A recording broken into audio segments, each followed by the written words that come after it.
Hey everyone, my name is Max, welcome to my channel Max Solo Music, and this is the Cort KX300 Etched Detailed Review Part 1. In this video I'll give you all the facts about this guitar, and in the second part I'll give you my personal opinion. And by the way, if you haven't subscribed to my Instagram yet, I'd really appreciate if you do.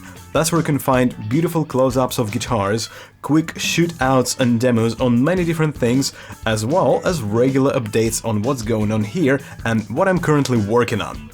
Alright, now back to the video. As always, I'll be using my penalty point system, which means I'll be studying this guitar according to my checklist, and every time I will see a problem, the guitar will be getting a penalty point. The less points at the end of the video, the better. And let's begin this in-depth review with listening to what this guitar sounds like in the mix.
The KX or Katana model range was introduced by Cort in the early 2000s with KX1 and KX5 models, which were in production until the end of 2017. A year later, in 2018, the model range was expanded and the KX300 model was introduced. In 2020, it received the sandblasted etched finish, and here is what the KX model range looks like today. KX300 Etched comes in two colors, black red and black gold, both equipped with matching EMG Super 77 humbuckers. I don't know where you can find this guitar in the US, surprisingly I couldn't find it at Sweetwater, but in Europe it is available through Thomann for €479 as of today, which is December 23rd, 2020. As always, I'll give you a link below so you can always check the actual price, and even if you're not interested in this particular guitar, I would really appreciate you using my link anyway, because every time someone clicks on it, it brings happiness, joy and a lot of support to my channel. Thanks in advance!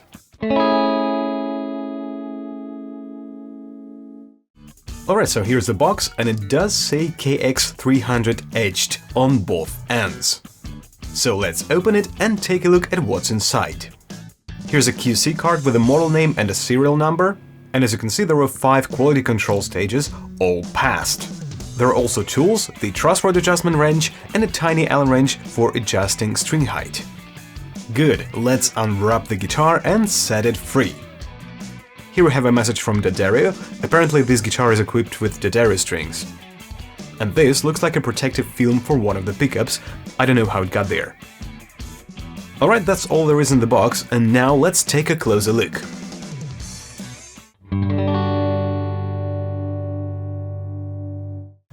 Specs time. The body of this guitar is made of mahogany, and we can actually see a little bit of a wood grain through this finish, Not good enough to tell how many pieces of wood were glued together. I could find one place where two pieces meet, and it is somewhere here, but I actually assume there must be three pieces. The most beautiful part of this guitar is, of course, the ash top. And this is actually a real thick top. You can distinguish it from the rest of the body by its grain. And you can see two pieces meet right here in the middle. The top of the guitar is not flat, it is slightly rounded. There is a belly cut on the back, and a piece of wood was taken off the neck heel. The binding goes around the whole body of the guitar. It is a bolt-on construction with a three-piece maple neck for improved stability. There is no volute though. A plain black headstock and a Poe ferro fretboard. Standard scale 25.5 inches. The fretboard radius is 16 inches. Here's the neck profile at the first fret. It looks more like a U or a D shape compared to Harley-Benton Fusion 2. Thicker than Ibanez necks. And it's very far from Fender Modern C. Here's how it compares to other necks I've measured so far. And let's do the same at the 12th fret. It's definitely not a C shape. Looks a little bit like Ibanez Wizard 3. Thicker than the original Wizard. Yeah, I would call it a D shape. And again, compared to all other profiles. This guitar comes with two EMG Retro Active Super 77 humbuckers. And yeah, these are the real active EMG pickups, even though they don't look like, standard EMGs. Both have ceramic magnets, and I would say they have a pretty high output, so you won't have any problems driving pretty much any amp with them. At the EMG website, this set alone is $200. Not bad, right? A hardtail bridge, a simple one, it is easy to set and easy to work with the strings going through the body. And looking at those colorful string ball ends, you can tell those are D'Addarius. And to be more specific, they are 10 to 46. String funnels on the back of the guitar are not flush with the body, they stick out quite a bit. Moving on to the headstock. The headstock says this guitar was made in Indonesia in January 2020. Here we have 3+3 standard non-locking tuners. As always, you can adjust how tight they are using these screws on top. As I mentioned before, there is no volute here, and the headstock is angled, which means there is no need in retainers. This is not a paint, but a thin layer of black plastic on the front of the headstock. The truss rod adjustment is hidden and requires an extra tool, a screwdriver, to get to it. This is not a very good solution, and I usually give a penalty point for that. Let's open it and take a look inside. Okay, I would just leave it this way. And here's what it looks like inside. The official specs don't explicitly mention it, but this is a self-lubricating Graph Tech nut. The controls include a volume and a tone knobs and a three-way pickup switch. And because this guitar comes with active pickups, there is a battery compartment on the back, and this battery was already inside.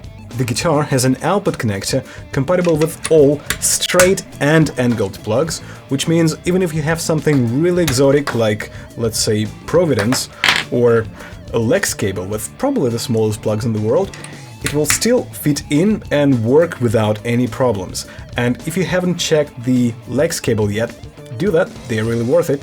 The guitar has reasonable strap buttons with black fluffy spacers between them and the body, which is good. This is a matte finish, and this particular color is called Etched Black Red. The KX300 also comes in Etched Black Gold. Here's a close-up, and I think you would really call it an open pore finish. It is very much three-dimensional, and you can feel the wood grain through it very well. The back and sides are black with a little bit of a grain coming through. The neck is satin, very smooth and fast. And here's a close-up of the fretboard that doesn't seem to be finished. Here's the neck joint, and you can see a little bit of something here at the border between the binding and the rest of the body. It feels like a little step. I assume there was a masking tape here, and it was removed after the guitar was painted. And this transition is not smooth, you can feel it. And it's not just here, it's all around the body, and you can even see it right here. Here's the other side of the neck joint. Generally, this finish is not very smooth, and you can see and feel every piece of dust buried under it. For example, this is Cort KX300 Etched, and it has a much smoother finish. But it is also a more expensive guitar. The white binding on the KX300 has a tendency to absorb dust and dirt, and very soon, instead of just white, it starts to look like this. Here's a clean spot of the binding to compare. Altogether, this finish looks very impressive, and I won't be given any penalty points for those little things. This guitar has 24 frets, but the specs don't tell us anything about the size of the frets, so let's check it out. The width,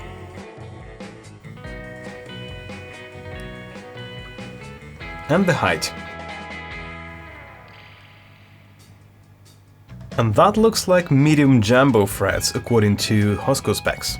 And here's a close-up of the fret ends. It looks consistent, also no sharp fret ends, which is good. But at the same time, these frets are not polished. I think you can hear that, and that brings a penalty point. Okay, let's check how many tools this guitar needs for a full setup, and from the usability perspective, it should not be more than 3, not including the truss rod range. An Allen wrench is required to set the action, that's 1, and a Phillips screwdriver is needed to adjust the scale, tuners, and the pickup's height, which I usually don't count, so that makes 2, which is good. And these 2 Allen wrenches are included with the guitar. Let's talk about tuning stability. This guitar has a fixed bridge and a Graph-Tech nut with strings going through it in a straight line, almost. There isn't much of an angle in the nut, and the friction is low, which means tuning stability should be good, although I believe it could be better with lock-in tuners, of course.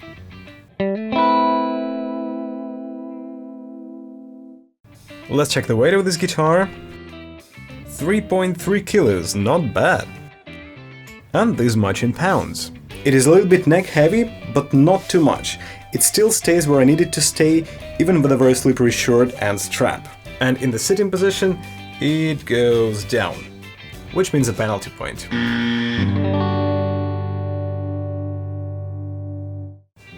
Okay, let's open this guitar and check if it's shielded. It's hard to tell right away, I think I'll need to make some measurements, but at least we can see that there's an aluminum foil on the back of the cover. And we've got 25K alpha pots here. I can actually see some graphite, and it touches the back of the cover here. Yeah, the shielding looks good.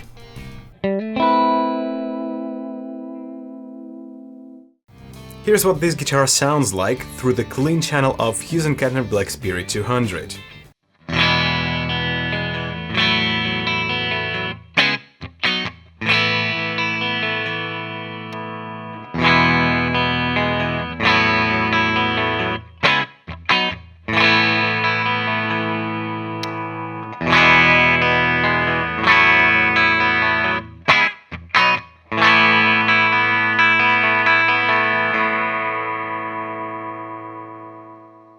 Let's compare KX300 to another Cort guitar, the KX500 Etched, which is a more expensive guitar in the same series. Instead of EMG Retro Actives, it comes with Fishman Falloons pickups.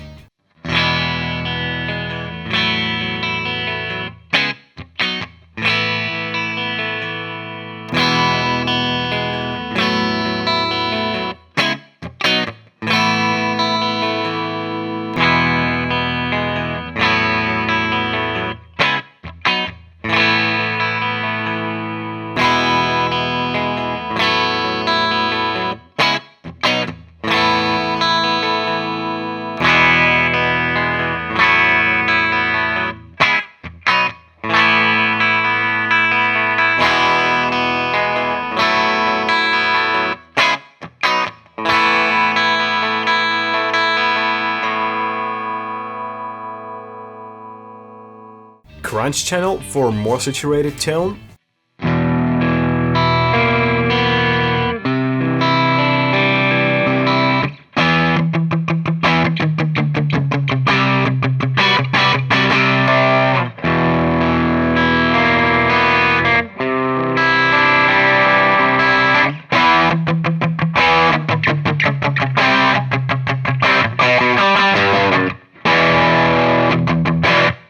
And for high gain, I'll go with PV6505 Plus.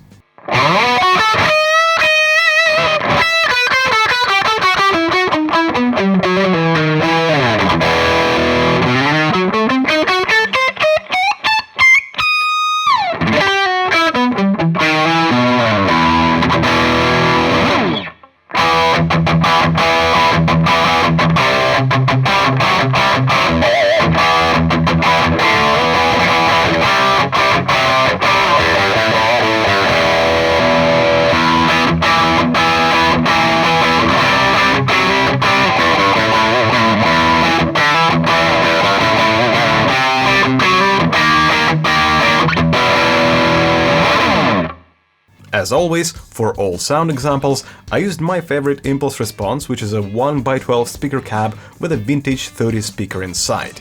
If you like the sound, you can, and I believe you should, grab the whole impulse pack at my website, link below. Let's test a couple of other things. Nobody likes crackling pots, right? So let's check how these two are gonna perform.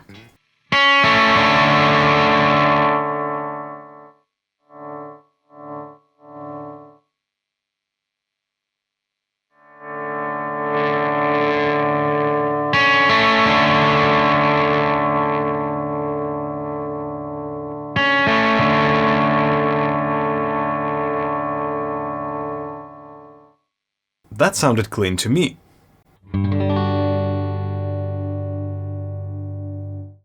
Now check this out. There is obviously some noise that should not be there.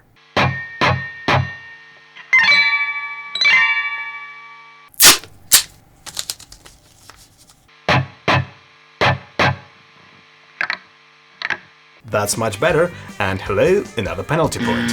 And if you want to learn more about better noise management, check my noise mechanics video. Okay, let's put it all together. Cort KX300 has received 4 penalty points. One for inaccessible truss rod adjustment, another one for unpolished frets, one more for a heavy neck, and the last one for the noise of the headstock. 4 points in total, that's a good result. Well, that's it for now, stay tuned for the part 2 of this video. Hey, you've reached the end of the video, and I really appreciate that. I hope you enjoyed it. I actually want to get to know you guys, so before you go, please leave me a comment below, just, say where you're from, what's your favorite guitar or guitar pedal, and how you came across my channel. If you want to support what I do, there's Patreon, and other than that, thanks again, and I'll see you in the next video someday soon.